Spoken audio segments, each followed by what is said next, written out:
Bienvenue sur Team Média Caraïbes. J'espère que ça va pour vous. C'est un plaisir pour moi de vous retrouver.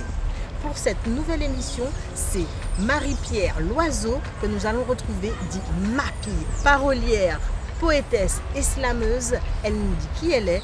TMC vous attend. Coucou, c'est Mapi, poétesse, slameuse.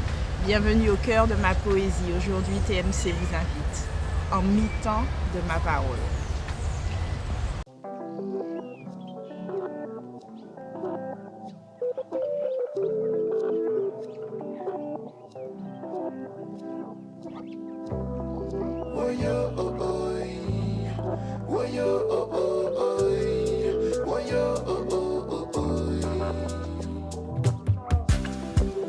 Quand j'abuse de mes fleurs, je rêve que tu m'effleures. Je rêve que tu abuses de ma fleur. Au verre, dose de fleurs en main, j'aimerais faire une overdose demain. Une overdose de tes mains. Tes mains sur ma fleur, tes mains qui m'effleurent. Dans mes draps fleuris, dans une belle euphorie, je m'effleure. Anti-caresse sur les fleurs. Je m'effleure, oui, je m'effleure. Anti-caresse sur les fleurs.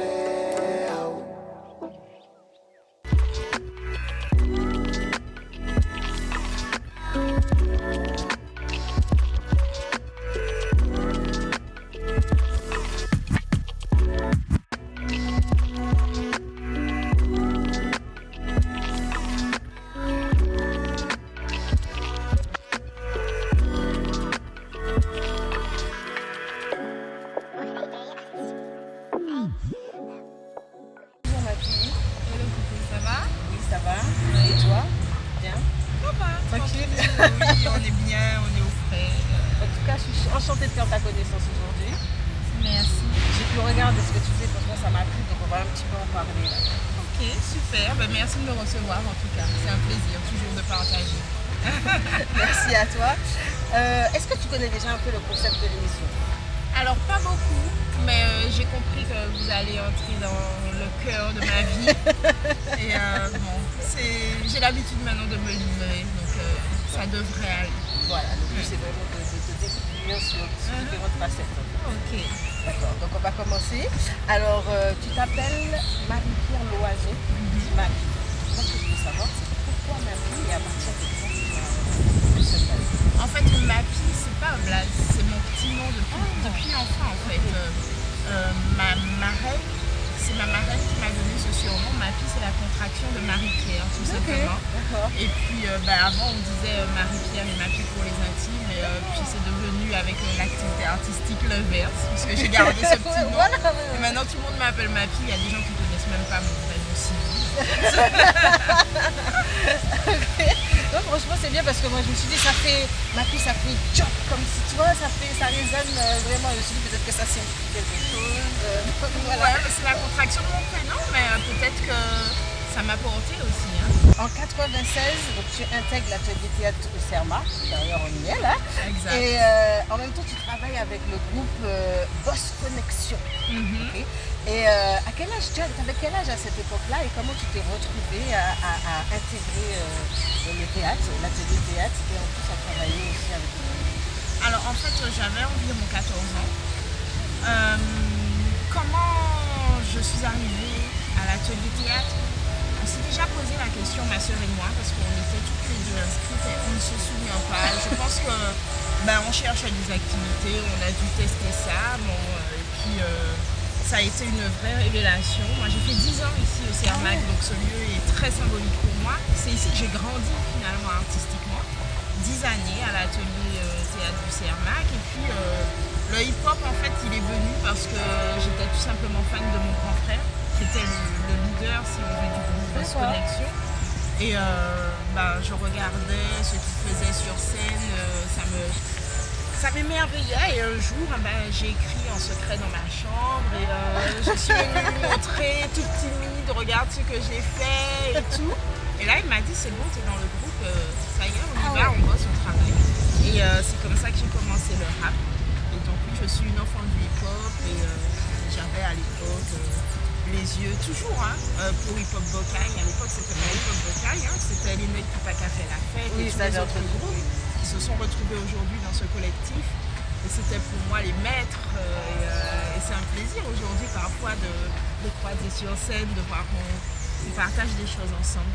C'était le bon vieux temps, on va dire ça comme ça, parce que toute cette époque-là, en vérité, même sur la Martinique, c'était, je sais pas, il y avait une autre vibration, il y avait quelque chose qui vraiment unissait, on va dire, la génération 80, 82, là, on a bien vécu cette époque. Ouais, en fait, il y avait un an culturel particulier, il y avait tout le temps du mouvement. Ouais. Mais tu sais, j'ai envie de dire que on a l'impression que c'est plus pareil, mais ok, c'est plus pareil, c'est différent, mais il y a quand même Il y a quelque chose, c'est une autre vibe. Toujours, c'est une autre vibe.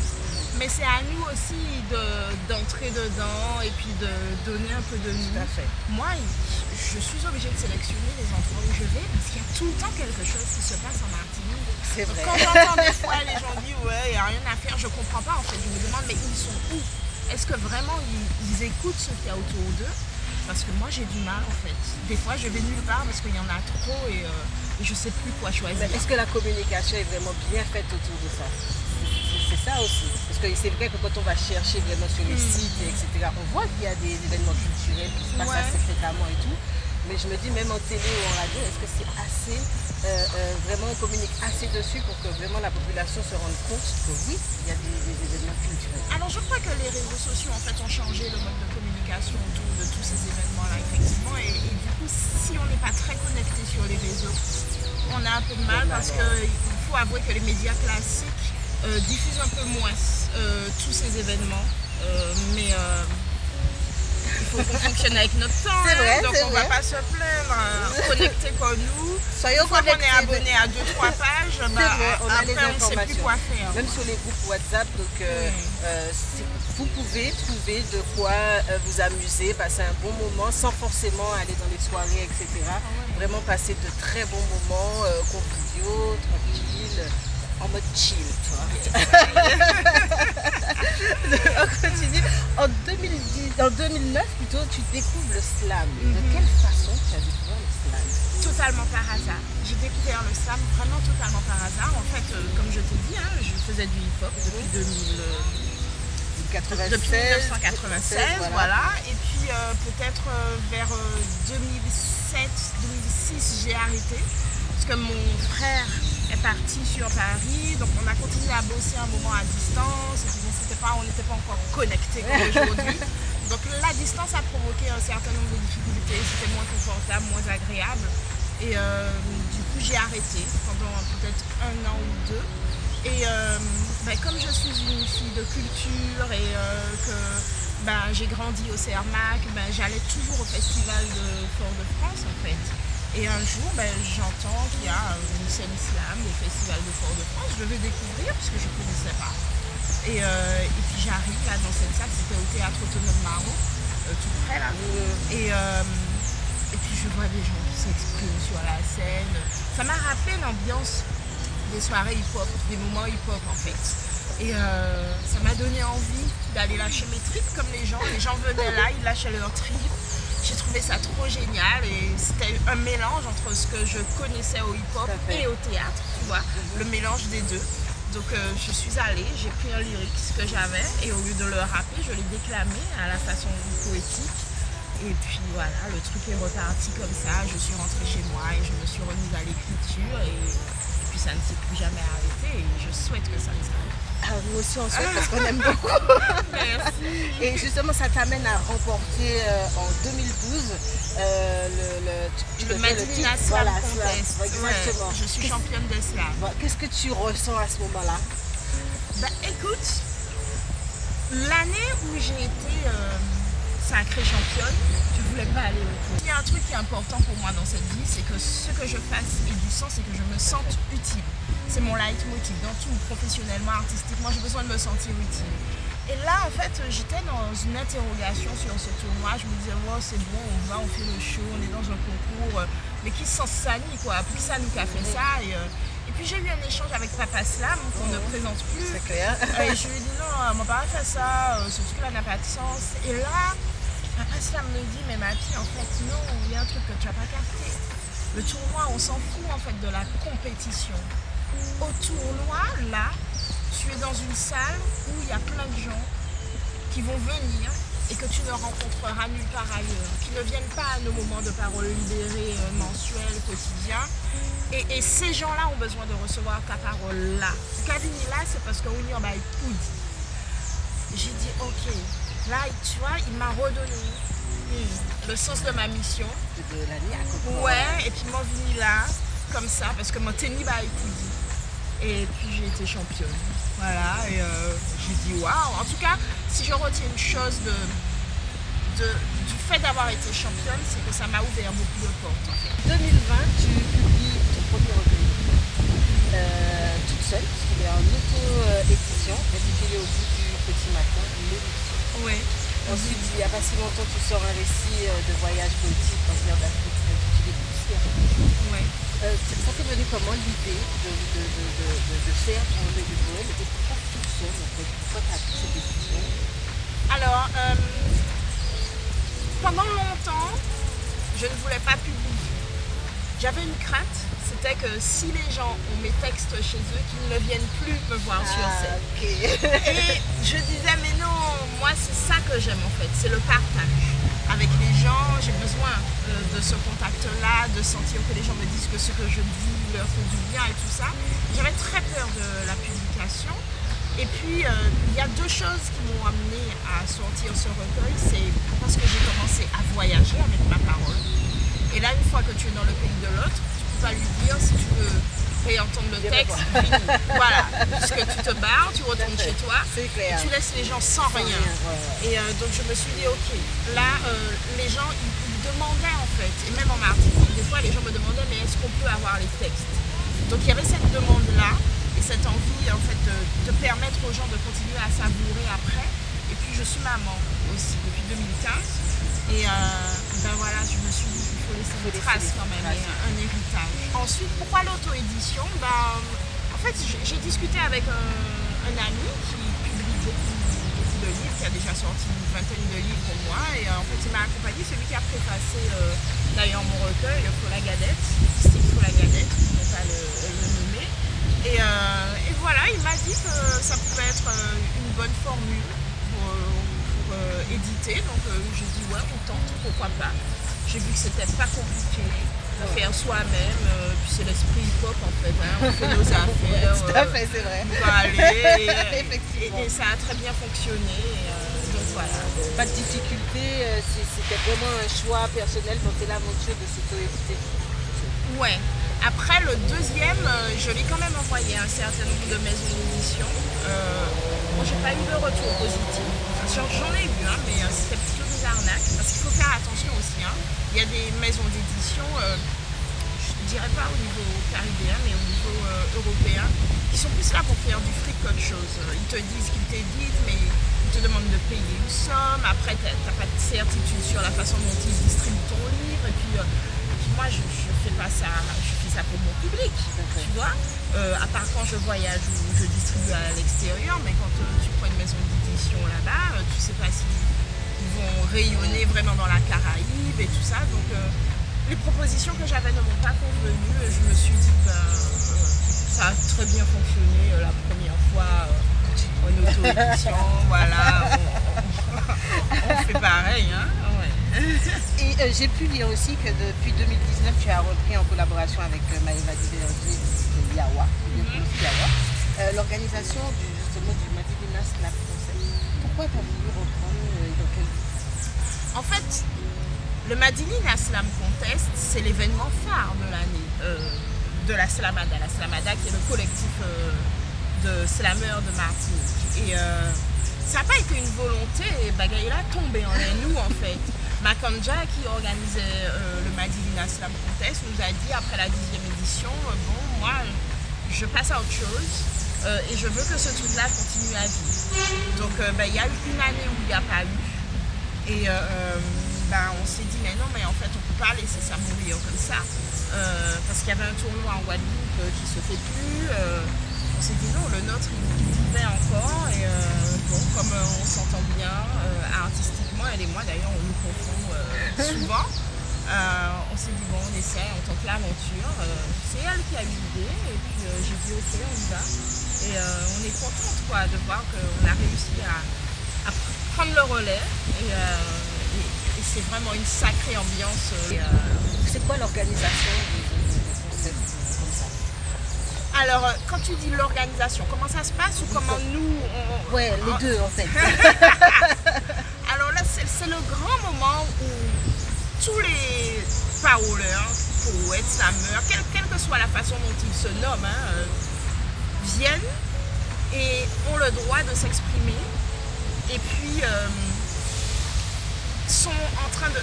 dans une compétition. Donc ça veut dire qu'ils se surpassent, ils se dépassent et ils viennent là et il y a un jury qui définit qui a fait la meilleure prestation selon 3 critères, le texte, la présence scénique et la réaction du public.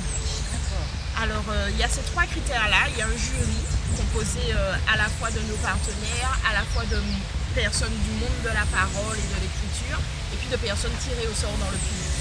Donc ce jury-là se prononce en fonction des prestations.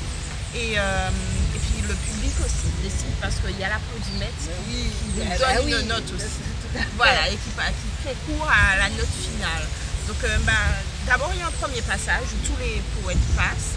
Et puis après les 8 qui ont été retenus au premier tour s'affrontent en battle sur une thématique que l'on définit. Alors avant c'était pas comme ça, mais nous on a mis notre petite touche. C'est ce que je me demandais est-ce qu'il y avait une thématique à un moment donné. Alors avant il n'y avait pas de thématique sur les battles, le tournoi n'avait pas de thématique en lui-même. Mais nous on a ajouté notre patte, puisque nous il faut bagailler.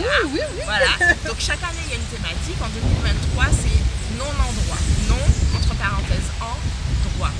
Donc il y a fait ça, puis on ne demande pas d'utiliser le thème de façon littérale, on peut se lâcher, parfois jouer avec les mots sans qu'on soit dans le sens. On laisse les gens libres. Et donc il y a 4 battles où les gens s'affrontent sur ce thème-là. Et les 4 gagnants, les 4 demi-finalistes partent pendant 45 minutes pour écrire sur un thème qui débute sur place. Voilà. Oui. Et là, voilà. Ah ouais. On est tous passés par là. Ah ouais, là, donc là c'est vraiment laisser parler ta créativité, tout ce qui fait essence en toi et de lâcher la Ouais, voilà. Il faut être en capacité de se connecter là tout de suite en 45 minutes avec l'inspiration qui peut venir sur un thème imposé.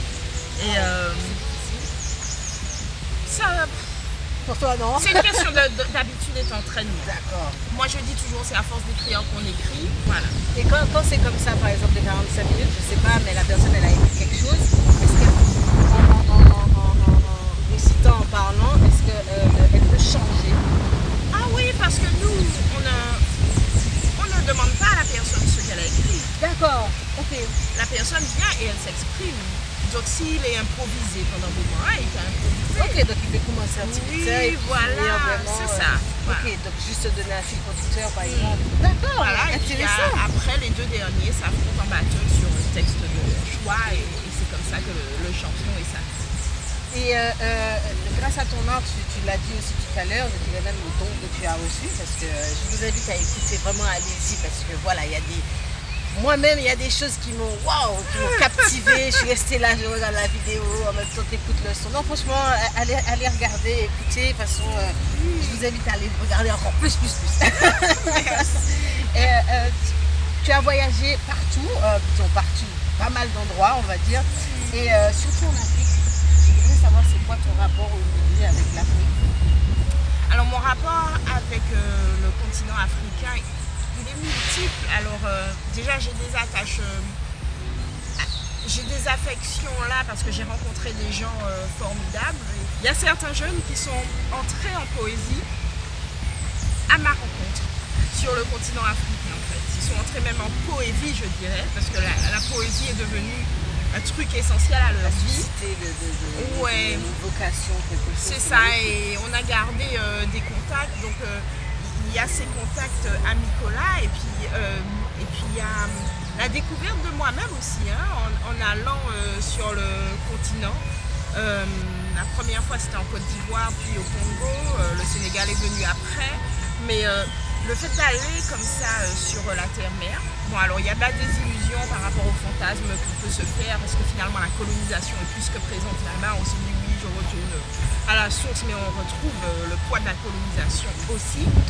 Mais quand même on trouve des choses qui nous prouvent et qui nous montrent que c'est bien de la conscience. Des petites choses du quotidien parfois qui font qu'il n'y a plus aucun doute sur cette partie de nous. Voilà.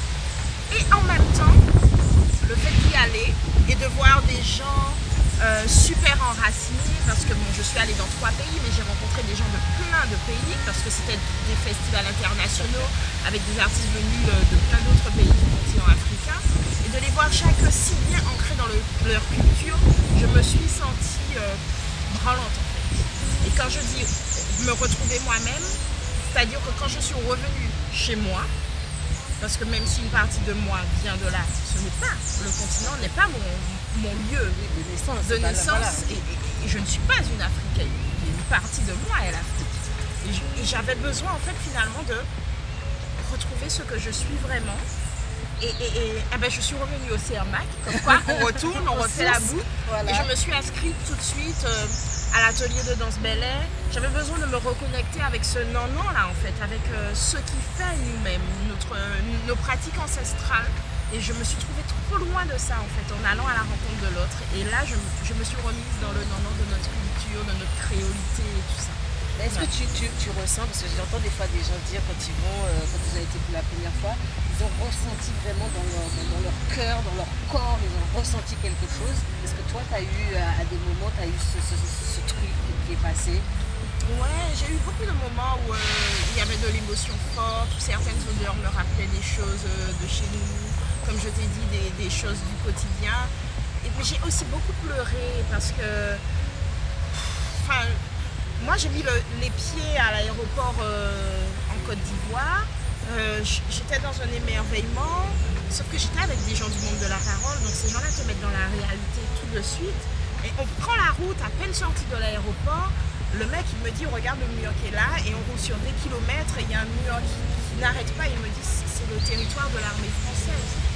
Donc ils tiennent les portes du pays, tu vois. Ce machin-là, je me suis dit, attends, le côté moi il est là, quoi.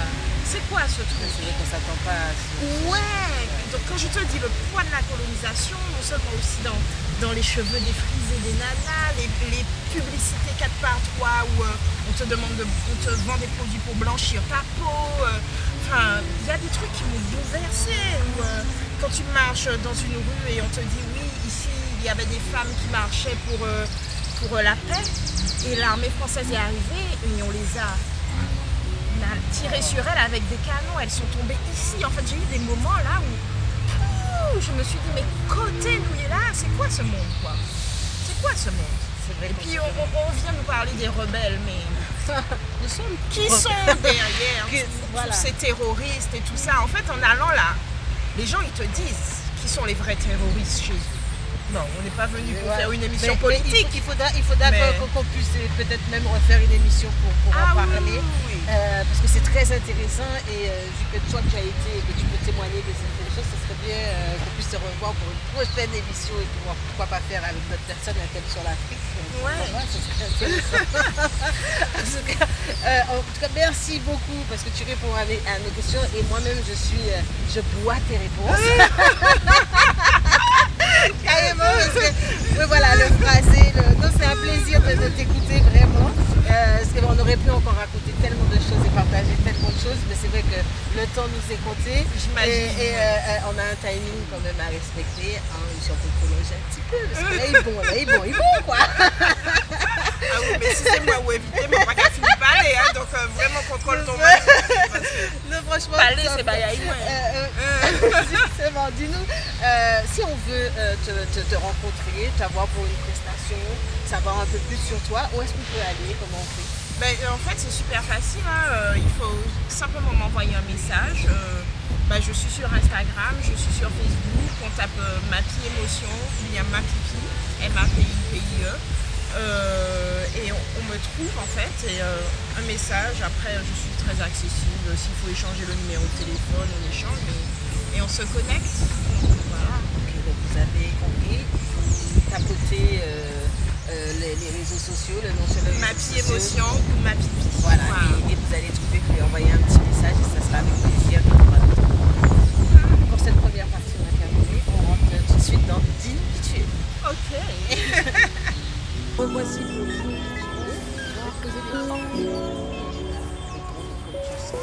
À quoi penses-tu le plus chaque jour? La chose à laquelle je pense le plus chaque jour.